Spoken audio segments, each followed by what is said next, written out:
Olá, boa noite, tudo bem? Que alegria poder estar aqui mais uma vez com você. Eu tenho certeza que a sua noite vai ficar ainda mais especial depois de ouvir a história de hoje.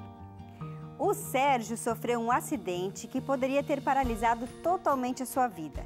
Porém, foi em Deus que ele encontrou a força necessária para se reerguer e continuar vivendo, mesmo quando tudo parecia perdido, viu?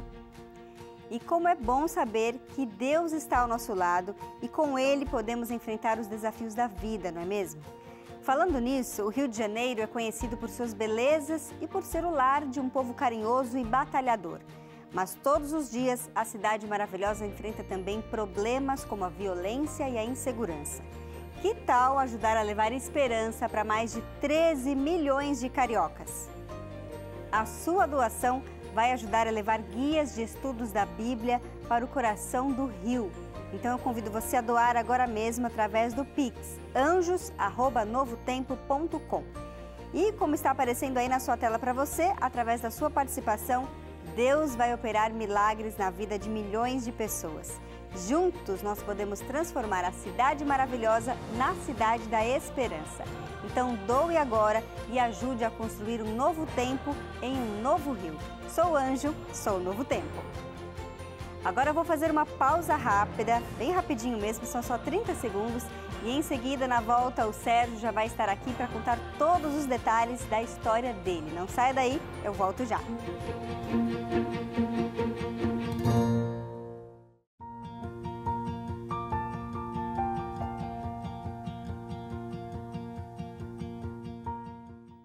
A fé é uma força poderosa que nos guia em momentos de incerteza e nos dá esperança mesmo nas horas mais sombrias.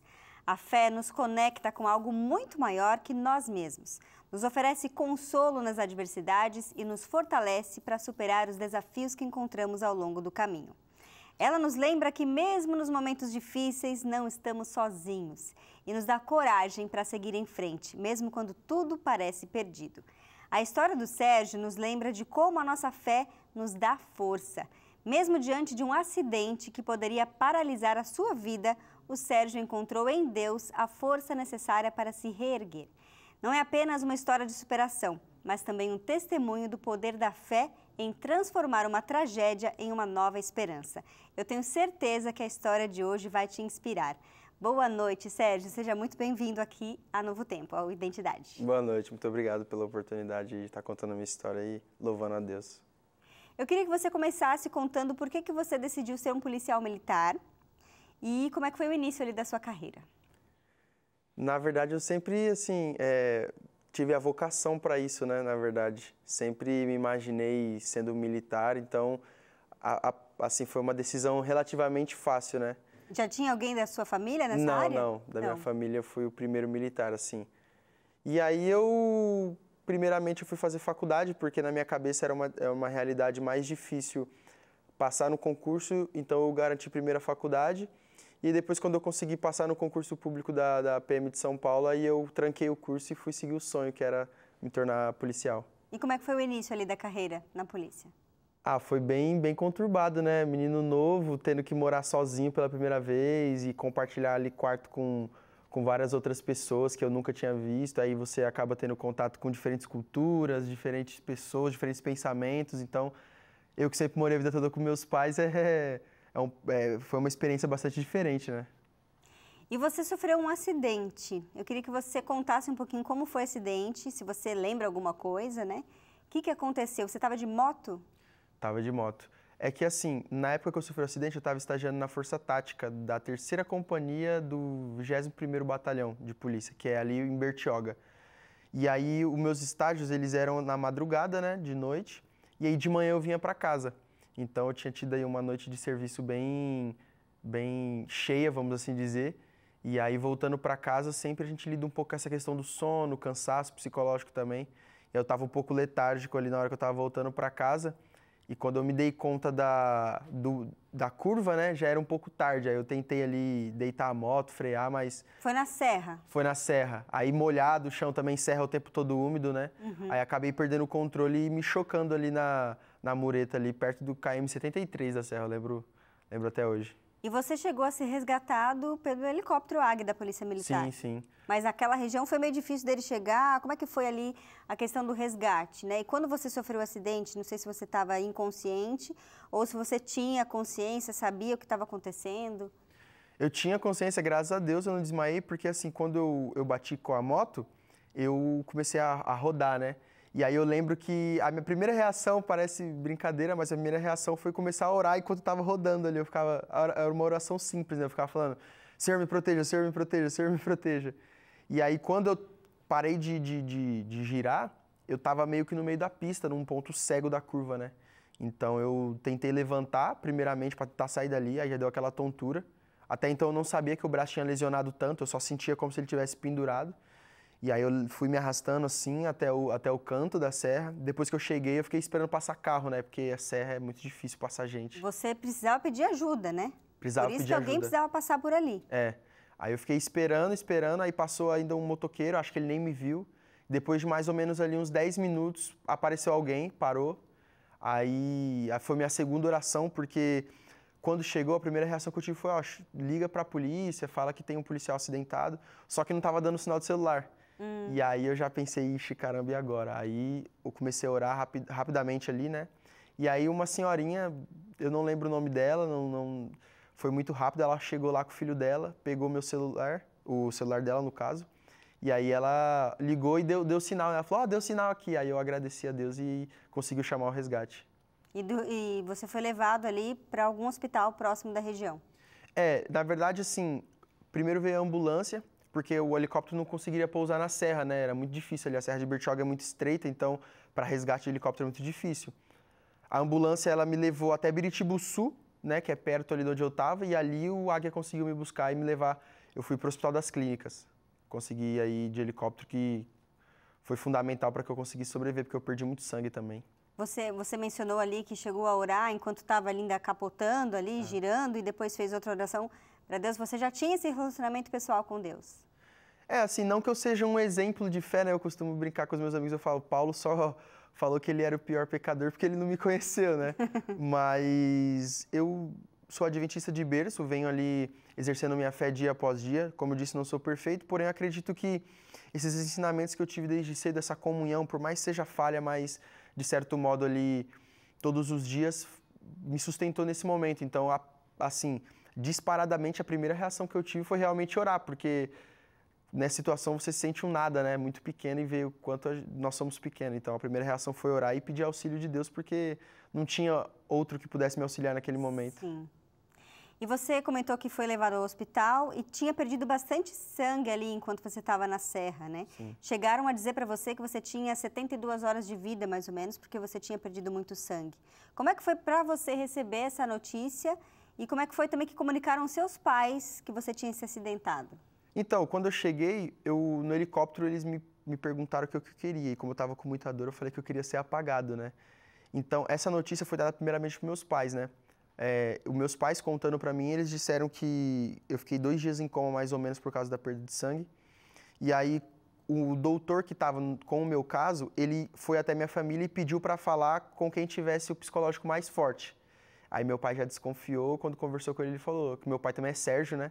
Falou, seu Sérgio, pela minha experiência médica, seu filho tem aí umas 72 horas de vida, então é interessante se o senhor quiser já trazer os parentes mais próximos e tudo mais. Nossa, então, olha, até me arrepiei aqui agora. essa Pensou notícia, um pai recebendo essa notícia dessa forma? Essa notícia foi bem, bem difícil, principalmente pro meu pai e para minha mãe também. Minha mãe, ela, nossa, se sentiu abalada. Eu tava dormindo, né? Tava ali efeito anestesia, para eles a notícia foi bem mais dura, né? E quando você acordou do coma, você tinha noção, por exemplo, de como estava o seu estado clínico ali, a sua perspectiva de vida, a questão do braço? Então, eu já tinha me preparado para uma possível amputação do braço na serra, né? Porque quando eles cortaram ali a minha vestimenta para fazer os primeiros socorros, eu olhei como é que estava a situação do braço. E ele tinha quebrado em 3 partes, fratura exposta, muito sangue, né? Então, ali eu já estava meio tipo, peraí, acho que aqui é um pouco mais grave do que eu imagino. Quando eu acordei finalmente, depois do coma, tinha toda aquela preocupação do hospital ali em tentar reestruturar o braço, né?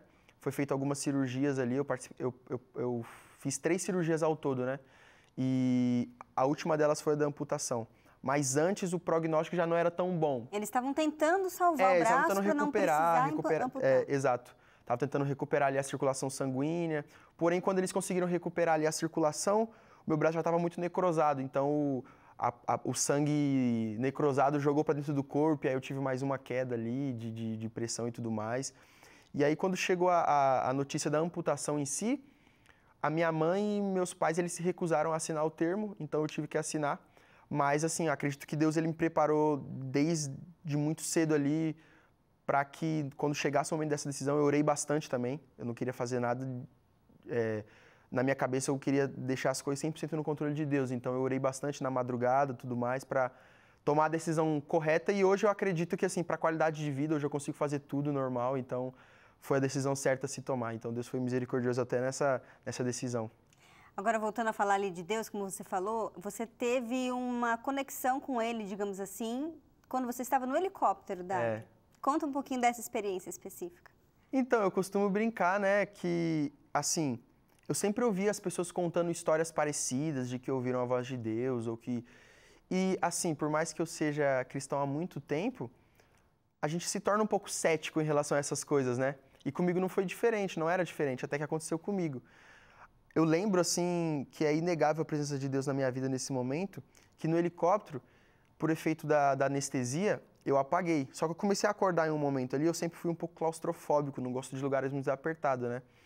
E aí, a visão que eu tinha era que as paredes do helicóptero estavam diminuindo, né? Então, eu tava essa sensação que eu estava sendo esmagado. E aí, comecei a ficar eufórico, gritava por alguém, ninguém me respondia. Eu perguntava, tem alguém aí? Tem alguém aí? Porque eu não conseguia enxergar muito bem. E aí, quando a situação estava muito ruim, eu comecei a gritar, Deus, me ajuda, me ajuda. E aí, cara, foi incrível, porque eu ouvi uma voz que ela falava, ei, calma, eu tô aqui. Aí a minha primeira reação foi, na verdade, ficar um pouco com medo, né? Porque de onde que tá vindo essa voz, né? Sim. E aí depois eu voltei a ficar bastante ansioso, a respiração começou a aumentar, ofegante, perdendo a consciência, e mais uma vez eu gritei. E a mesma voz falou comigo de novo. Ei, calma, não falei que eu tô aqui com você? E aí era uma mistura de temor com paz, sabe? Eu senti uma paz muito grande ali, e ali eu depois só fui acordar. Descansou porque falou assim, bom, tem alguém comigo. Exato, tem alguém. Deus tá comigo. E é uma coisa muito extraordinária, porque ninguém podia chegar onde eu estava ali, nem o médico, seja o estado de consciência que eu estava ali, ninguém conseguia falar comigo naquele momento. Porém, Deus, ele conseguiu, e esse fator, quando eu acordei, foi a primeira coisa que eu me lembrei, foi determinante para que o resto ali da jornada de recuperação, tanto para a decisão de tirar o braço, foi um gás ali, né, para que eu conseguisse tomar essas decisões e me manter firme. Verdade. A gente vai fazer uma pausa rápida aqui, Sérgio. Tá bom. A gente vai chamar o intervalo rapidinho, mas você de casa continue conectado com a gente, continue aqui acompanhando a Identidade, porque tem muito mais aí no desenrolar da história do Sérgio Júnior. A gente volta já.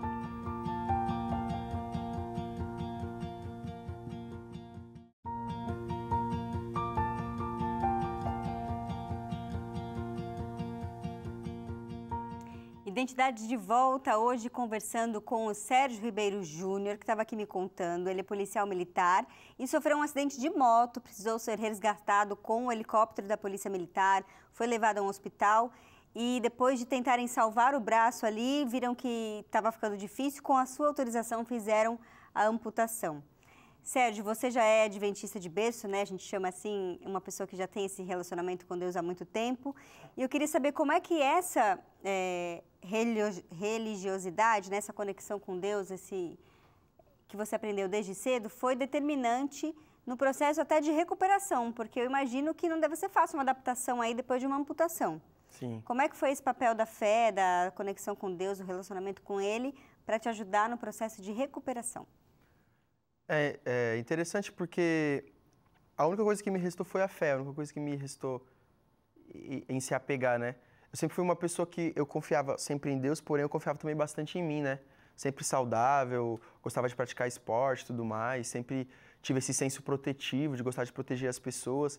E naquele momento eu estava reduzido ali a praticamente nada, né? Num leito no hospital, com risco de tirar o braço até então, praticamente inválido ali no leito do hospital, tendo que precisar de pessoas para fazer absolutamente tudo.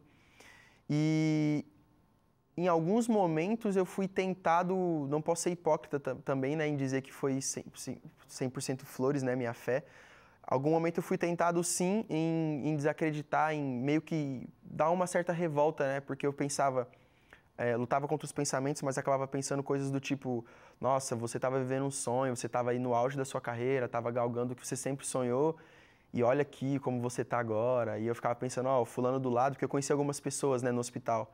Ó, o fulano do lado, ele não é cristão, teve um acidente pior que o seu e vai sair aí sem nenhuma sequela, e você aqui, temente a Deus, está dessa forma.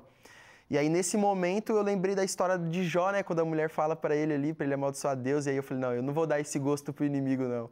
E aí eu orei, pedi para Deus me tirar esses pensamentos e continuei, né. Então, o inimigo usou desse momento para tentar ali me desconcertar de alguma forma, talvez virar um filho revoltado, mas graças a Deus a fé ali me susteve e hoje eu estou aqui para poder não ser uma pessoa ingrata, mas uma pessoa agradecida pela nova oportunidade, né? Sim, a gente sempre tem que tentar olhar pelo lado bom, né? Por exemplo, poderia ter sido muito pior. Sim, claro. Acidentes de moto geralmente são muito piores, ceifam a vida, Verdade. porque é o ser humano ali muito frágil frente a uma estrada, batendo contra muro, contra postes, contra outros carros e tudo mais. E você olhar por essa perspectiva, ok, perdi um braço, poderia ter perdido a vida. Exato. Então, olhar pelo lado bom, digamos assim, né? Tentar olhar um lado do que aconteceu de bom e não o que aconteceu de ruim faz a diferença. Faz total diferença. Eu, todo momento, tentei focar no que eu poderia ter ou que eu poderia usar dessa situação para a minha vida. Até então não estava resolvido como ficaria a minha situação na polícia, né? Então, todo momento tentando entender como seria daqui para frente, né? E tendo o apoio ali da família e de Deus também, que é o essencial. Além dos desafios ali espirituais que você citou, né? Das lutas que passam na nossa cabeça diante de situações assim, tem os desafios de como vai ser agora, né? E como é que foi o decorrer aí? Você continuou na polícia, aposentou? Como é que foi essa questão? Então, na polícia eu fui reformado, né? Que é a aposentadoria. Então, hoje eu estou mais tranquilo em relação a isso. A recuperação física, assim, foi uma coisa também, por Deus, extraordinária, de certa maneira, porque eu fiquei 40 dias no hospital, né? Na verdade, foi do 38, ali, arredondando 40. Na primeira semana em casa, eu já voltei a praticar alguns exercícios físicos. Em um mês, eu já tinha voltado para a academia já. Tive apoio de muita gente aí na academia que fizeram algumas coisas para adaptar, para eu conseguir treinar esse lado do corpo também. E pouco tempo depois eu já estava correndo também, sempre gostei de correr, estava participando de algumas corridas de 5, 10 quilômetros. Olha só. Então, assim, os médicos que cuidavam de mim, assim, que eu fazia o retorno, eles não... Eu escondia um pouco isso deles, né? Porque tá eles puxando muito, calma, dizia que eu tinha que repousar um pouco mais, mas eu estava em casa ali parado o tempo todo e eu ficava um pouco mais ansioso, não, tem que fazer alguma coisa, tem que me exercitar, né? Perdi muito peso, né? Eu perdi aí cerca de mais de 20 quilos no hospital. Nossa, muita coisa. Quando eu me acidentei eu estava com 90 quilos e quando eu cheguei em casa, assim, eu estava com 68 por aí, entendeu? Então, foi quase 30 quilos, na verdade, né? Bastante coisa mesmo. E olha só, gente, o Sérgio precisou de muita força, principalmente emocional, para lidar com tudo que estava acontecendo. E talvez você esteja enfrentando alguma mudança difícil também.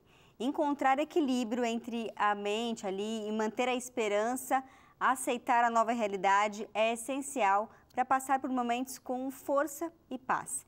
E eu quero te falar aqui da revista Esperança Mente Feliz. Não sei se você já conhece, mas ela foi escrita pelo Dr. César Vasconcelos, um médico psiquiatra muito conceituado, e ela está aqui para ajudar você a encontrar esse equilíbrio, oferecendo apoio, dicas e estratégias para você ter paz em meio a esse caos. Para você receber a revista Esperança Mente Feliz, é bem simples, ela é de graça, vai chegar aí na sua casa, basta você fazer contato com o telefone que já aparece aí para você, 12 é o DDD 21 27 31 21 e pedir a sua. Ou então você manda uma mensagem para o WhatsApp 12 98244 44 49. Eu tenho certeza que você vai encontrar ali conforto e apoio em cada página dessa revista. Agora, voltando aqui com o bate-papo do Sérgio, como é que a sua história, Sérgio, impactou as pessoas que estavam ao seu redor? Quem sabe sua própria família, os amigos, como é que foi esse impacto?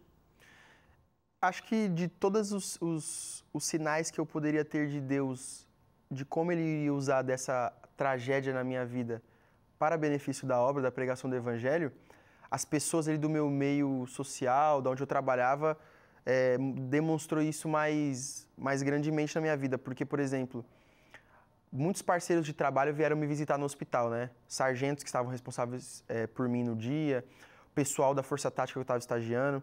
E assim, eu acredito que naquele momento eu me permiti, fui muito usado pelo Espírito Santo, porque eu contava para as pessoas e elas ficavam, poxa vida, o cara arrancou o braço aí não tem uma semana e tá feliz desse jeito.